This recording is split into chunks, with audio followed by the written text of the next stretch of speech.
Dinosaur কাল্পনিক বা রূপকথার কোনো গল্প নয়, যারা সত্যি এই পৃথিবীতে ছিল। 16 কোটি বছর আগে ডাইনোসর এই পৃথিবীতে রাজত্ব করেছিল। তারা ছিল বর্তমান বিশ্বের সবথেকে বড় প্রাণী। নীলতিমি এর থেকেও বড়। এদের ধ্বংসাবশেষ এবং কঙ্কাল এখনও বিভিন্ন জাদুঘরে সংরক্ষিত আছে। শুধু তাই নয়, পাথর কেটে বিজ্ঞানীরা এদের ডিম পেয়েছেন। কোটি কোটি বছর আগে যা পাথরের নিচে চাপা পড়েছিল। সবার মনে একটাই প্রশ্ন, যদি ডাইনোসর আজ পর্যন্ত পৃথিবীতে বেঁচে থাকতো কি হতো? আমাদের সাথে কি সংঘর্ষে জড়ানোর কোনো চান্স থাকতো কি না? চলুন এবার ডাইনোসর সম্পর্কে বিস্তারিত জানা যাক। তার আগে ছোট্ট একটি রিকোয়েস্ট, যারা এখন আমার চ্যানেলটি সাবস্ক্রাইব করেনি, কাইন্ডলি প্লিজ দয়া করে আমাদের চ্যানেলটি এখনই সাবস্ক্রাইব করে দিন, যাতে নতুন কোনো ভিডিও আসলে সবার আগে আপনি পান।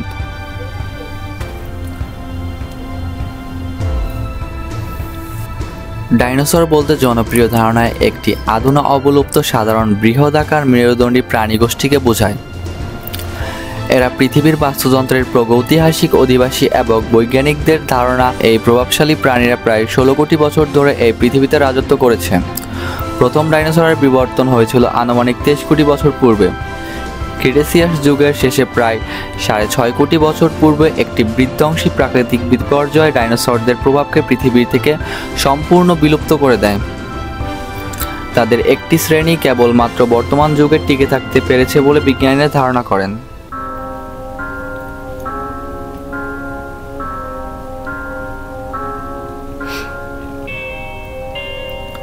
শ্রেণীবিন্যাসবিদরা ধারণা করেন আধুনিক পাখিরা থেরাপড ডাইনোসরদের সরাসরি বংশধর। 19বিংশ শতাব্দীর শুরুর দিকে ডাইনোসরদের প্রথম জীবাশ্ম আবিষ্কৃত হয়।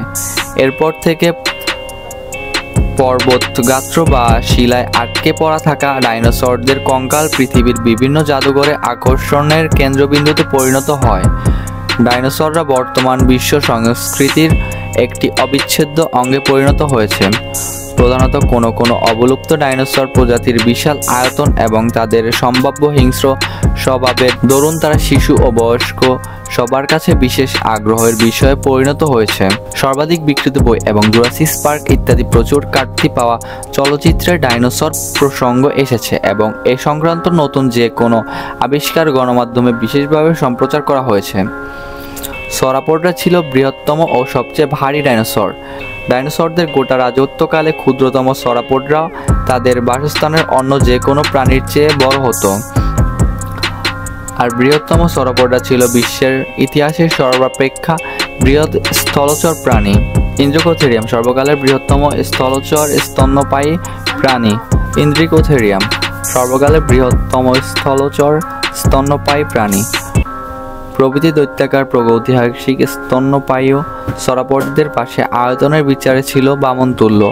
আর কেবলমাত্র আধুনিক তিমিরা আয়তনের তাদের সাথে পাল্লা দিতে পারে বলে ধারণা করা হতো। সরাপোডদের বিশাল আয়তনের অনেক সম্ভাব্য ছিল।